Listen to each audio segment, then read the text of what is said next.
മറ്റു വാർത്തകളിലേക്ക് കൂടി പോകണം. ബി.സി നിയമനത്തിൽ സുപ്രധാന നീക്കവുമായി സുപ്രീം കോടതി. ഡിജിറ്റൽ സാങ്കേതിക സർവകലാശാല വിസിമാരെ സുപ്രീം കോടതി നിയമിക്കുമെന്ന് രണ്ടംഗ ബെഞ്ച് വ്യക്തമാക്കി.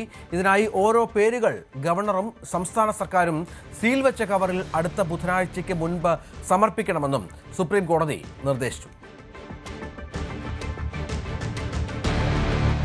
സുപ്രീം കോടതിയിൽ നിന്നുണ്ടായിട്ടുള്ള ഈ സുപ്രധാന നീക്കം സംസ്ഥാന സർക്കാരിനെ സംബന്ധിച്ചും ഗവർണറെ സംബന്ധിച്ചും കനത്ത തിരിച്ചടി തന്നെയാണ്. അതായത് ഡിജിറ്റൽ സാങ്കേതിക സർവകലാശാലയിലെ വിസിമാരെ നേരിട്ട് സുപ്രീം കോടതി ഇനി നിയമിക്കും എന്നുള്ളത് തന്നെയാണ്. നേരത്തെ ഈ ഹർജി പരിഗണിക്കുന്ന വേളയിൽ തന്നെ സുപ്രീം കോടതി ഒരു സമവായത്തിലെത്താനുള്ള നിർദ്ദേശം മുന്നോട്ട് വെച്ചിരുന്നു. ഇരു കൂട്ടരും ഒരുമിച്ചിരുന്നുകൊണ്ട് ഒരു സമവായത്തിലെത്തണം, അതല്ല എങ്കിൽ നേരിട്ട് നിയമനം സുപ്രീം കോടതി തന്നെ നടത്തുമെന്ന് അന്ന് വ്യക്തമാക്കിയിരിക്കുന്നു. ആ ഒരു തീരുമാനം ഇപ്പോൾ സുപ്രീം കോടതി നടപ്പിലാക്കാൻ പോകുന്നു എന്നുള്ളത് തന്നെയാണ് ഏറ്റവും പ്രധാനപ്പെട്ട വിവരം എന്നുള്ളത്. അതായത് ഇതിന്റെ ഭാഗമായി സംസ്ഥാന സർക്കാരിനും ഒപ്പം തന്നെ ഗവർണർക്കും ഓരോ പേര് വീതം ഈ അതാത് യൂണിവേഴ്സിറ്റികളുമായി ബന്ധപ്പെട്ട് നൽകാം, അതിന്റെ വിസിമാരായി നൽകാം എന്നുള്ളത് തന്നെയാണ്. അതും അടുത്ത ബുധനാഴ്ചയ്ക്ക് മുമ്പ് തന്നെ ഈ പേര് വിവരങ്ങൾ സീൽ വെച്ച കവറിൽ സുപ്രീം കോടതിക്ക് കൈമാറണമെന്നുള്ള നിർദ്ദേശമാണ് ഇപ്പോൾ സുപ്രീം കോടതി മുന്നോട്ട് വെച്ചിരിക്കുന്നത്. രണ്ടംഗ ബെഞ്ചാണ് ഇത് സംബന്ധിച്ചുള്ള സുപ്രധാന പ്രഖ്യാപനം നടത്തുകയും ചെയ്തിരിക്കുന്നത്. ഇതിന്റെ ഭാഗമായി ഈ സെർച്ച് കമ്മിറ്റിയുടെ ചെയർമാൻ കൂടിയായിട്ടുള്ള ജസ്റ്റിസ്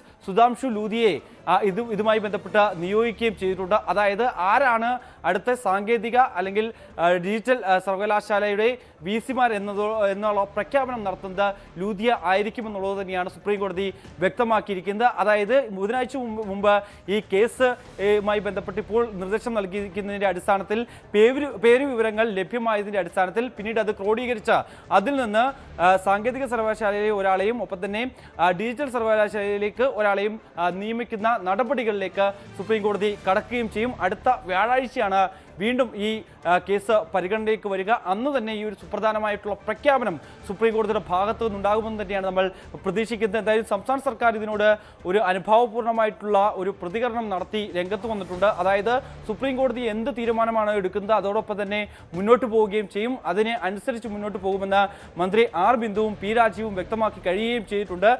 അതിന്റെ അടിസ്ഥാനത്തിൽ ഇനി ആരുടെ പേരുകളായിരിക്കാം ഇരു കൂട്ടരും നൽകാൻ പോകുന്നത് എന്നുള്ള ഒരു ആകാംക്ഷയാണ്. നേരത്തെ തന്നെ നമുക്കറിയാം ഇത്തരത്തിൽ രണ്ട് പേരുകളായിരുന്നു സംസ്ഥാന സർക്കാർ മുന്നോട്ട് വെച്ചിരുന്നത്. അതിൽ ഒന്ന് ഈ ഇത്തരത്തിൽ ഡിജിറ്റൽ സർവകലാശാലയിലേക്കും സാങ്കേതിക സർവകലാശാലയിലേക്കും എടുത്ത് ചൂണ്ടിക്കാണിക്കപ്പെട്ട പേരുകൾ എന്ന് പറയുന്ന ഒന്ന് ഡോക്ടർ സജി ഗോപിനാഥിന്റെയും ഒപ്പം തന്നെ സതീഷ് കുമാറിന്റെയും പേരുകളായിരുന്നു സംസ്ഥാന സർക്കാർ മുന്നോട്ട് വെച്ചത്.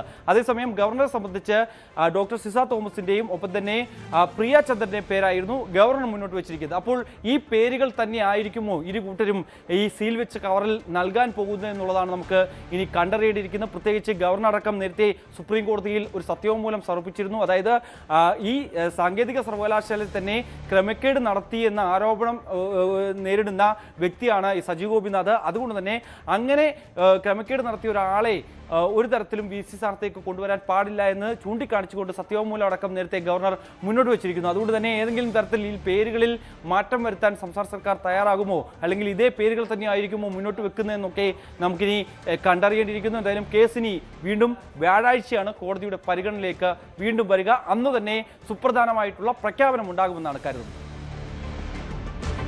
ഭരണഘടനയ്ക്കകത്ത് നിന്നുകൊണ്ട് ഓരോ പദവിക്കും അനുയോജ്യമായ നിലയിൽ പെരുമാറാനുള്ള ഉത്തരവാദിത്തമുണ്ട്. അത്രേ ഞാൻ അതുമായി ബന്ധപ്പെട്ട് ഇപ്പോൾ പറയുന്നുള്ളൂ. രണ്ട് പേരുകളാണ് രണ്ട് യൂണിവേഴ്സിറ്റിയുടെയും പാനലിനകത്ത് വന്നിട്ടുള്ളത്. അതുകൊണ്ട് അവരായിരിക്കും ഏറ്റവും മികച്ചത്. അപ്പൊ അതുകൊണ്ട് അവരെ ആണ് എന്നാണ് സത്യവാങ്മൂലത്തിൽ പറഞ്ഞിരിക്കുന്നത്. അപ്പൊ ഞങ്ങൾ തന്നെ പറഞ്ഞു അത് വളരെ ദുർബലമായൊരു വാദമാണ്. കാരണം ഡിജിറ്റൽ യൂണിവേഴ്സിറ്റിയിൽ അപേക്ഷിച്ചിട്ടുള്ളയാൾ റാങ്കിൽ ഒന്നാമതായി വന്നിട്ടുള്ളയാൾ KTUവിൽ അപേക്ഷിച്ചിട്ടില്ല. KTUവിലെ ഒന്നും രണ്ടും പേരുകാർ ഡിജിറ്റൽ യൂണിവേഴ്സിറ്റിയിൽ അപേക്ഷിച്ചിട്ടില്ല. അപ്പോൾ അവരുടെ പേര് എങ്ങനെ അങ്ങോട്ട് വരിക? ഇപ്പോൾ കേരള യൂണിവേഴ്സിറ്റിക്കും വേറൊരു യൂണിവേഴ്സിറ്റിക്കും വേണ്ടി അപേക്ഷ ക്ഷണിച്ചാൽ ഐൻസ്റ്റീൻ കേരള യൂണിവേഴ്സിറ്റിക്ക് അപേക്ഷിച്ചെന്ന് കരുതുക. ബാക്കി 4-5 പേർ രണ്ട് യൂണിവേഴ്സിറ്റിക്ക് അപേക്ഷിച്ചിട്ടുണ്ട്. അപ്പോൾ അവരുടെ പേര് ഐൻസ്റ്റീന് താഴെ ഇപ്പുറത്ത് വരുമ്പോൾ നേരെ ഐൻസ്റ്റീനേക്കാൾ യോഗ്യൻ ഈ രണ്ടിലും വന്നാളാണെന്ന് പറയുക എത്ര യുക്തിരഹിതമില്ലാത്ത കാര്യമാണ്. ഇതാണ് നേരത്തെ ഞങ്ങൾ പറഞ്ഞിട്ടുള്ളത്. പക്ഷെ മലയാള മനോരമ എന്തോ തെറ്റായ രൂപത്തിൽ ഇന്ന് കൊടുത്തിട്ടുണ്ട്. ഇതാണ്